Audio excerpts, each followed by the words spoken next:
This is your one-stop shop to using the best Town Hall 12 attack strategy, the Zap Witch, in a fully accurate and condensed guide. Now, last time we covered a Town Hall 13 attack, the Blizzard Lalo, and why it's the best strategy for that Town Hall level. This one is a little bit different. It's an easy spam attack for those of you at Town Hall 12 or who have a Town Hall 12 account. So let's start off with the key objectives that you're going to need for each section of this attack. So first things first, as the name suggests with the strategy, you're starting with the ZapQuake. In any case, you are using this on multi-target infernos. If there are single infernos, you can either zap them out, or you could use a different strategy, such as IC5. That we can cover in a future video if you would like. Otherwise, you want to make sure that you are zapping them out by using 4 lightning, 1 earthquake on each inferno tower. If they are really close together, you might be able to use 1 earthquake with 4 lightning on each inferno. If they're touching, then you really only need 4 lightning, 1 earthquake. Outside of that, you might also be able to get the Eagle artillery. The Eagle takes about 7 lightning and 1 earthquake. So if you are able to get an Eagle and 2 infernos, that could be huge value for your attack. But in any cases, those are the things that you're looking for. Even if they are within the core of the base, the ZapQuake is designed on removing the infernos, no matter if they are in the core or if they are adjacent from each other. Now for your witches, pretty much the entire base is your key objective. You're basically clearing up the rest of the base. You have a lot of options for tanks, such as the super giants, the ice golems, and the golems. These are all really good tanks, and you could really determine on which is better for you.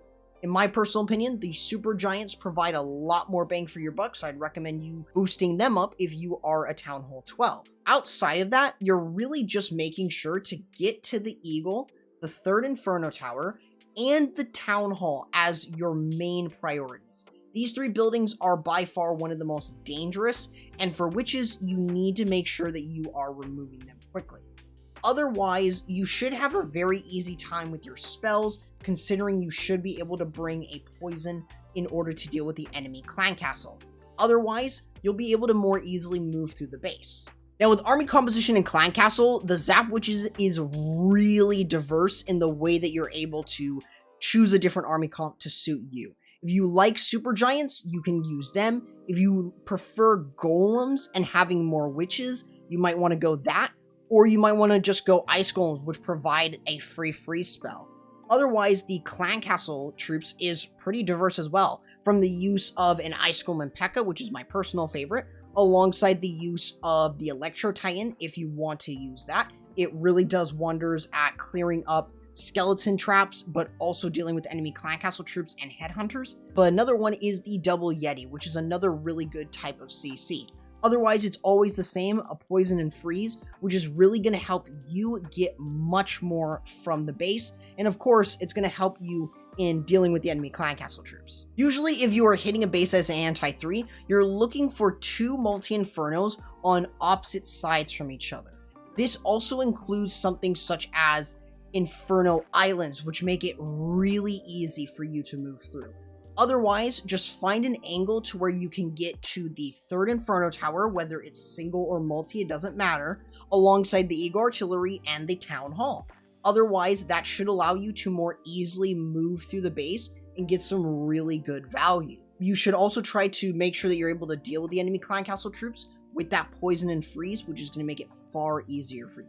However, against a ring base, it's probably the easiest base type for the witches because witches really thrive in not attacking a wall. So if they're attacking defenses and moving and continuously moving, that's where they get a lot of value. So ring base is really good because you can zap out the 2 multi-target infernos like in this case and still get to the Eagle and the Town Hall since you can attack from anywhere and they're right there. So it really doesn't matter where you hit. As long as you can remove the Eagle and the Town Hall, that is all a safe bet, because then your witches can just more easily move through the base. So now that you know exactly how the Zap Witches works and what the base identification is for it, now let's move into a live attack where you can see me hitting a different type of anti-3 where all the value is on one side. So In order to start this off, we're going to use our 4 lightning and 1 earthquake in between the Expo and the Inferno here. There we go. They should both go down. And now we're going to go ahead and deploy our super giants kind of all around here. Super wall breaker. Let's drop in our witches as well with the log launcher, king, queen, and the Grand Warden. Let's drop a freeze on top of the Archer Queen and the Inferno. Probably could have placed the log launcher a little bit better, but let's go ahead and use the ability here as well. And let's go ahead and pre-place our poison alongside our freeze, and that should be able to remove the enemy clan castle. Queen isn't going exactly where I wanted her to go, and we really need to break open much more of a concrete path, but that's okay. We could have placed that a little bit better.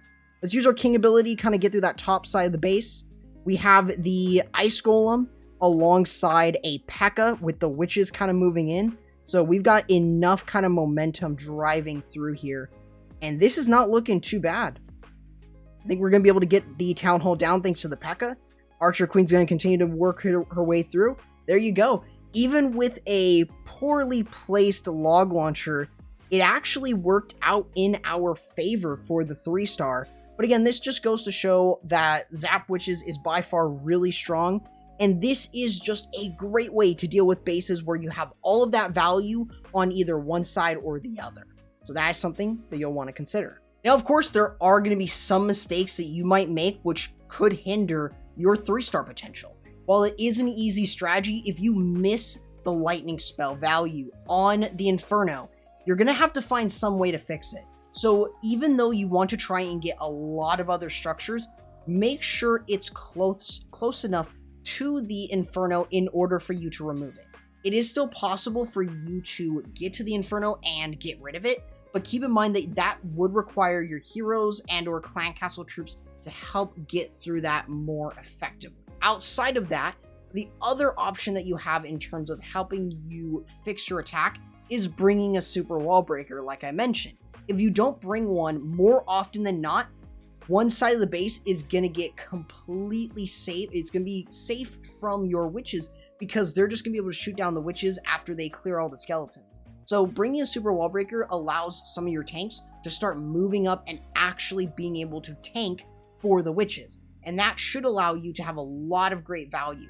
I've ended up having that mistake multiple times, so don't make my mistake in that and bring a super wall breaker when you need it, especially if all the value is on one side of the base. Now that is another one of this breakdown series that I have going on. If you want to see more of this type of series, let me know. I'm really having a lot of fun, and you guys enjoyed my last one on the Town Hall 13 Blizzard Lalo, so I want to bring more of these and still cover both easy and really difficult strategies, because you can still fail with easy armies like this. So let me know in the comments below what you would like to see next.